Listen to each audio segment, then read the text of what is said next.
हाय,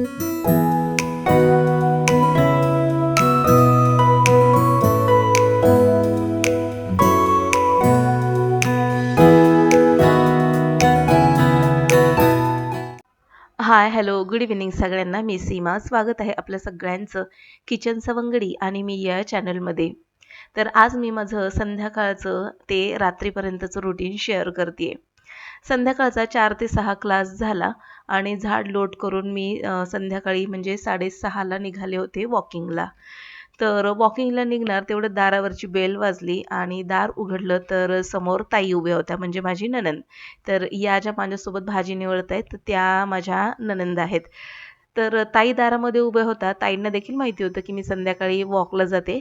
पण ना ताई आदल्या दिवशी गावावरून आल्या होत्या आणि मग त्यांच्याकडे जी भाजी होती ना, तर ती भाजी माझ्याकडे घेऊन आल्या होत्या. बरं आता त्यांना मी वॉकला चालली असं सांगणं खूप चुकीचं दिसत होतं. म्हणून मग ते काही बरोबर दिसलं नसतं. म्हणून मग मी त्यांना बोलवलं आतमध्ये. थोड्याशा गप्पा गोष्टी केल्या आम्ही दोघींनी. चहा-पाणी वगैरे केलं आणि मग त्या म्हणाल्या की "ही भाजी ठेव फ्रिजमध्ये."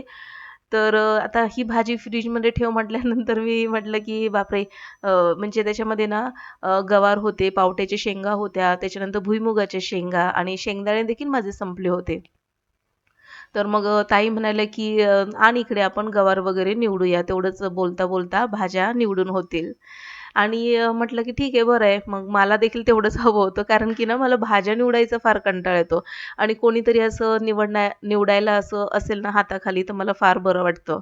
आमच्या आई म्हणजे माझ्या सासूबाई जरी आल्या ना, तरी पण त्या ना मला भाज्या निवडून देतात आणि ताई जरी असल्या ना, तर त्या मला भाज्या वगैरे निवडून देतात.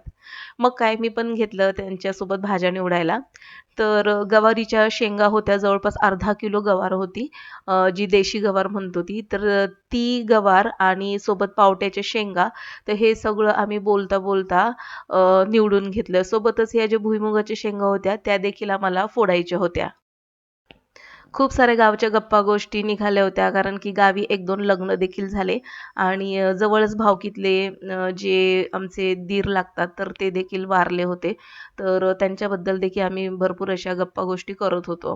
तर बघता-बघता, बोलता-बोलता इतकी सगळी भाजी आम्ही निवडली. तसं बघायला गेलं तर ताईंनी अर्धी गवार निवडून झाली होती ताईंची आणि मग मी थोडासा हातभार लावला. गवार निवडली, पावट्याच्या शेंगा आणि हा जो कचरा आहे ना तर माझ्या सेटअपप्रमाणे मी नेहमीच असं सेटअप ठेवते की एक जी पिशवी असते रिकामी त्याच्यामध्ये मी कचरा भरते आणि दुसऱ्या पिशवीमध्ये लागलीच पटापट निवडलेली भाजी अशीच बंद करून ठेवते.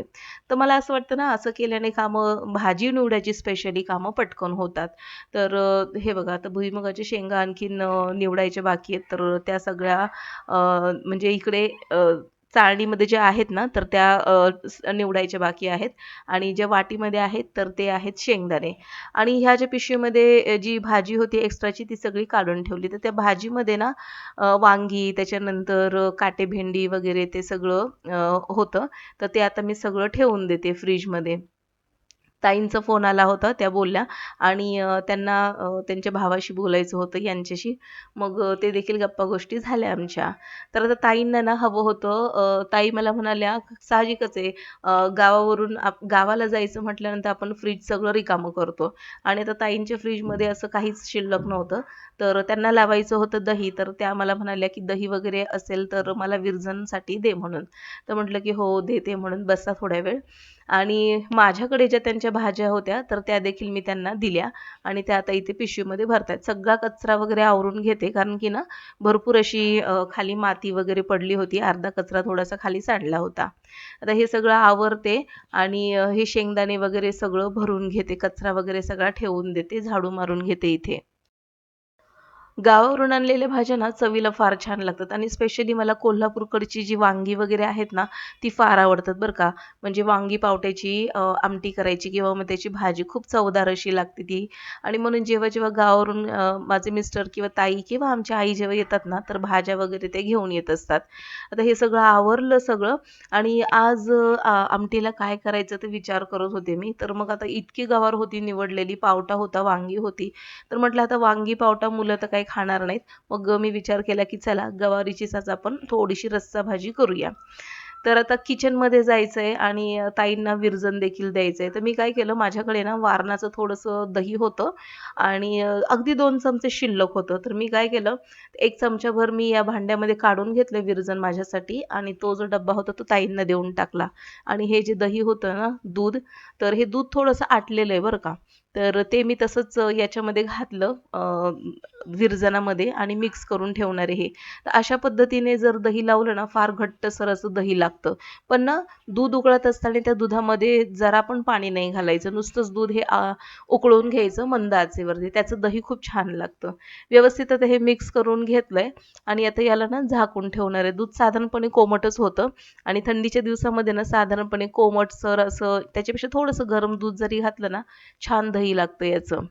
तर आता हे मी साईडला करते आणि जे फोडलेले जे शेंगदाणे होते ना, तर ते या बरणीमध्ये घालून ठेवते. आता गावच्या शेंगा म्हटल्या ना, तर आमच्या आई ना हे जे भुईमुगाचे शेंगा असतात एकदम कडकडीत वाळवून ठेवतात. हे शेंगदाणे ना अजिबातच खराब होत नाहीत बरं का, इतके कडक असे वाळवलेले असतात. आणि याची जर आपण मिक्सरला पावडर केली ना, म्हणजे मिक्सरला बारीक केलं ना, तर एकदम पावडर होते पटकन. पण तेच जर आपण विकत आणलेले शेंगदाणे असतात ना, ते साधारणपणे असे तेलकट असे शेंगदाणे वाटतात आपल्याला, ओलसर असे. कारण की ते ना एकदम असे पूर्णपणे सुकवलेले नसतात. तर आता आमच्या नणंद भावजाईंचं नातं कसं आहे? तसं बघायला गेलं तर आम्ही खूप वेगवेगळ्या ठिकाणी फिरतो. मस्तपैकी खूप सारे कार्यक्रम दोघी मिळून एकत्र सेलिब्रेट करत असतो. कधी त्यांच्या घरी तर कधी आमच्या घरी. असं नाहीये की आमच्यामध्ये कधी म्हणजे असे वाद वगैरे होतात किंवा मग रुसाफुगी होते, असं काही नाहीये. आणि हे थोडेसे ना चटक-मटक हे थोडंफार असलं देखील पाहिजे. आणि हे जर नसेल ना, तर नाती जी आहेत ना, तर ती मजबूत देखील होत नाहीत बरं का. आणि एखाद्या माणसाला जर ओळखायचं असेल ना, तर हे सगळं होणं देखील गरजेचं असतं. तर असो, आम्ही खूप फ्रेंडली वगैरे राहतो आणि आता इथे मी जेवायला केलेलं आहे गरमागरम गवारीची भाजी, गरमागरम भाकरी. तर या जेवायला. तर असा होता आजचा माझा दिवस. तर आजचा ब्लॉग आवडल्यास नक्कीच लाईक करा. भेटू पुन्हा. तोपर्यंत बाय.